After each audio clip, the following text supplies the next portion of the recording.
So, ito yung in-order kong incubator para sa pamimisa ng itlog ng manok.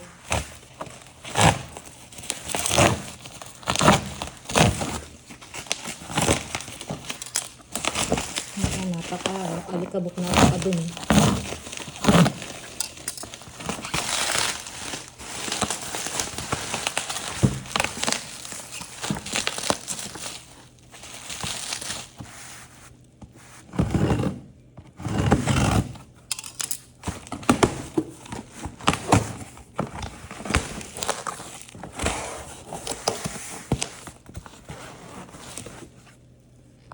So, ito siya, naka-styro box.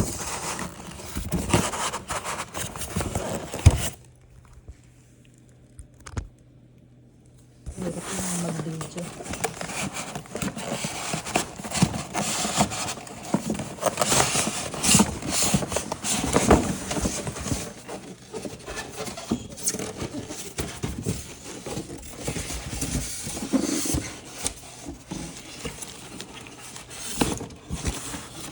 Ganyan.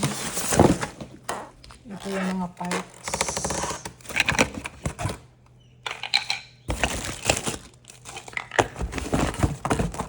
Yan.